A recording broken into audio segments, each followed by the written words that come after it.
Bonjour à vous voyageurs et bienvenue dans ce premier épisode d'OldVHS. Mais avant toute chose, quel est ce projet? Eh bien OldVHS est une chronique cinéma où je ressors nos bonnes vieilles cassettes afin de vous faire redécouvrir nos films préférés. J'essayerai à travers les vidéos de vous apprendre quelques secrets de tournage, comment le film a été produit, ses galères et ses réussites. Mais surtout, je le remettrai à son époque, et je vous expliquerai en quoi le film a pu être révolutionnaire, comme le film que nous allons revoir aujourd'hui, Jurassic Park.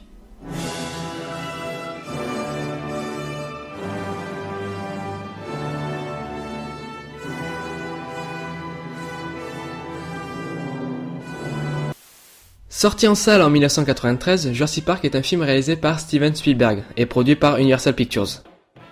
Pour le synopsis, le film est en scène John Hammond, un milliardaire ambitieux qui crée un parc à dinosaures. Afin de l'ouvrir au grand public, ses petits-enfants, son avocat, deux paléontologues et un philosophe mathématicien s'y rendent pour donner leur accord. Évidemment, tout se déroule mal pendant leur visite. Une tempête tropicale éclate et l'informaticien de Jurassic Park, corrompu par une entreprise concurrente, trafique les systèmes de sécurité, ce qui aura pour conséquence de libérer les dinosaures de leur enclos. Jurassic Park reste avant tout l'adaptation du roman de science-fiction de Michael Crichton, publié en 1990. Une œuvre fortement influencée par Le Monde Perdu, paru en 1912 par Arthur Conan Doyle, le papa de Sherlock Holmes. En 1981, l'idée de ce roman traverse l'esprit de l'auteur, mais son principal problème c'est qu'il ne sait pas comment rendre plausible scientifiquement la création des dinosaures. Il trouve une solution après avoir découvert les recherches de George Poinar, un paléontologue entomologiste connu pour avoir proposé l'idée d'extraire de l'ADN des insectes fossilisés dans de l'ambre. Et en 1987, Poinar et son équipe arrivent pour la première fois à extraire le sang et des informations moléculaires d'une abeille âgée de plus de 25 millions d'années piégée dans de l'ambre. Michael Crichton transpose cette découverte scientifique dans son roman. Il remplace les abeilles par des moustiques datant du Crétacé pour pouvoir enfin expliquer le clonage des dinosaures. 4 boîtes de production veulent adapter ce roman au cinéma. Columbia TriStar avec Richard Donner à la réal, la Fox avec Joe Dante, la Warner Bros avec Tim Burton, selon Shecky, Tim Burton aurait pu réaliser Jurassic Park. Mais c'est Universal qui obtiendra finalement les droits et confia le projet à Steven Spielberg. L'auteur recherchait avant tout le réalisme dans son histoire, et ce fut aussi la volonté de Steven Spielberg de rendre son film le plus réaliste possible, que ce soit dans le fond ou la forme. Et parlons-en du réalisme. Jurassic Park c'est un projet en étroite collaboration avec des spécialistes afin de s'appuyer sur des éléments scientifiques réels, pour l'époque. Et cette collaboration, on la retrouve de la genèse du projet jusqu'à la post-production. Rien que l'héros du film, joué par Sam Neill, est inspiré du véritable paléontologue Jack Horner. L'anticonformisme du personnage et certaines théories annoncées dans le film sont liées au personnage réel. Le réalisme des dinosaures est le fruit des décennies de travaux réalisés par les paléontologues. En 1986, Robert Baker publie son livre The Dinosaur Heresis, remettant en cause certains de ses confrères qui pensaient que les dinosaures étaient de gros reptiles patos vivant dans des marécages. Pour Baker, c'est tout le contraire. Les dinosaures étaient des êtres intelligents et rapides. Et ce sont ces dinosaures-là que Spielberg va mettre en scène.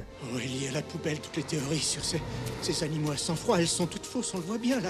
C'est une créature à sang chaud. Cette chose ne vit pas dans un arrêt. Cette chose a un coup de 7, 8 mètres. Dans un premier temps, il ne voulait que des animatroniques à taille réelle. Mais Spielberg avouera lui-même que c'était prendre ses rêves pour des réalités. Il collabore avec Stan Winston, un spécialiste du maquillage et des effets spéciaux animatroniques ayant déjà travaillé sur d'autres gros projets, comme pour James Cameron sur Terminator 2.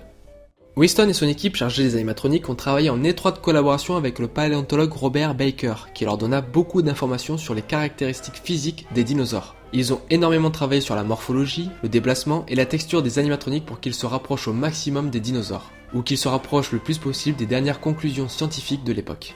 Certes, ils ne vont pas dire le contraire, mais dans les documentaires ou les making-of, les acteurs sont les premiers à dire qu'ils avaient peur en voyant les animatroniques. Pour eux, ils étaient tellement réels avec l'animation de leur respiration et leurs mouvements qu'ils se sentaient vraiment face à de vrais dinosaures, ce qui leur a permis de jouer facilement devant la caméra.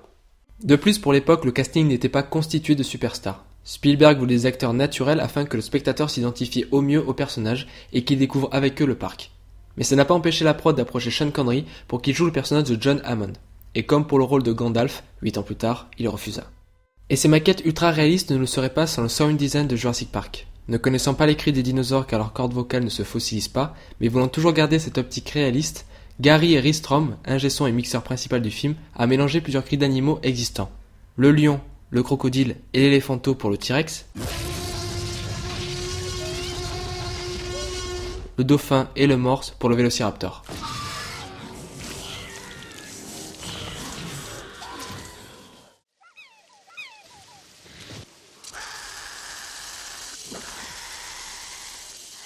Fait marrant, à la fin du film, lorsque le squelette du T-Rex tombe sur Timmy, Gary Ristrom est allé dans un bowling pour enregistrer l'impact de la boule sur les quilles afin de recréer l'écrasement.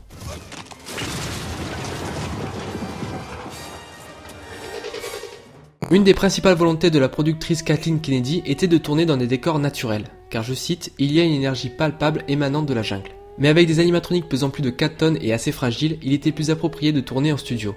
Les décorateurs ont donc recréé des parcelles de jungle dans les studios d'Universal et ils y ont incorporé la pluie et la nuit. Et grâce au travail de recherche des décorateurs, ces scènes s'incorporent parfaitement avec les plans dans les décors réels.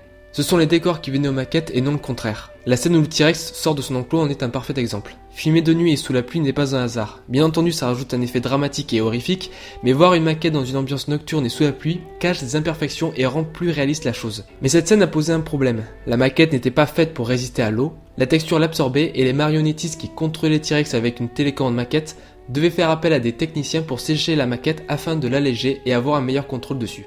Mais attention, ne me faites pas dire ce que je n'ai pas dit. Certes, les animatroniques donnent un cachet réaliste irréprochable à la photographie du film, mais le travail derrière les effets spéciaux a été aussi dantesque et révolutionnaire. Car oui, pour 1993, c'était révolutionnaire. Le tournage du film terminé, Steven Spielberg partit pour la Pologne afin de réaliser la liste de Schindler. Il confia la post-production de Jurassic Park à ILM, société appartenant à son ami George Lucas. Étant à l'autre bout du monde, cela n'a pas empêché au réalisateur de garder un œil au projet et de donner son avis. Ce qui était très difficile pour lui avec le changement d'ambiance de la liste de Schindler, un projet qui le touche bien plus personnellement que Jurassic Park. Ce qu'il faut savoir, c'est qu'il y a sur plus de 2 heures de film seulement 19 minutes d'apparition de dinosaures. Et ces 19 minutes se divisent entre les scènes avec les animatroniques et celle des effets spéciaux infographiques d'ILM. Chaque scène sur laquelle devait travailler ILM était un pas en avant. Quand Spielberg voyait les premiers résultats, ses envies devenaient de plus en plus audacieuses et compliquées pour l'équipe. Comme l'a dit le directeur de la photographie Dean Cundey, la technologie numérique est au service de la narration du film. On peut voir l'évolution et la difficulté évoluer dans le film, entre les plans du brachiosaure seul incrusté dans un paysage filmé avec des caméras mouvantes, et les plans finaux avec le combat entre le T-Rex et le Vélociraptor, soit différents solides incrustés dans des décors réels et qui se rencontrent. Sans oublier la scène des Gallimimus qui a surtout été un calcul des regards des personnages ainsi qu'une incrustation dans des décors qui défilent très vite. Et pour faire le calcul du rendu de tout ça à l'époque, je vous laisse découvrir le matos.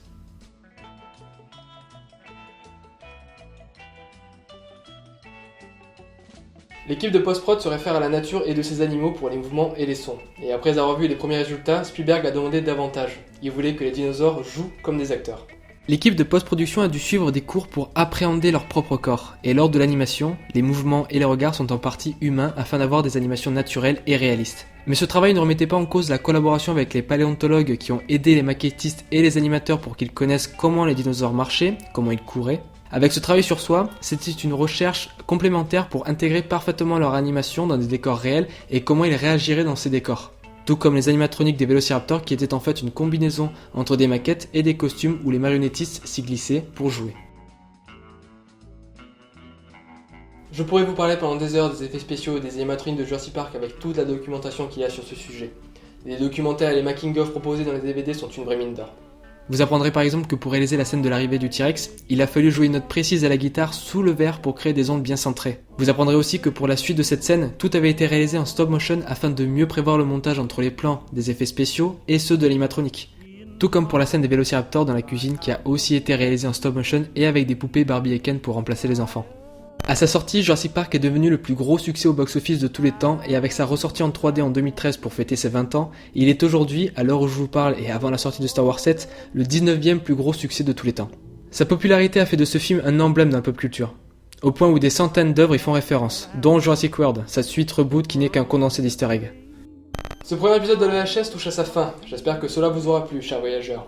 Évidemment, cette chronique n'est pas exhaustive et je vous recommande fortement de jeter un œil au documentaire qui se trouve la plupart du temps dans vos DVD Blu-ray si vous voulez en apprendre plus. N'hésitez pas à aimer cette vidéo et à vous abonner à la chaîne si le projet vous plaît. Au revoir voyageurs. I don't want to set the world on fire. I just want to start a flame in your heart.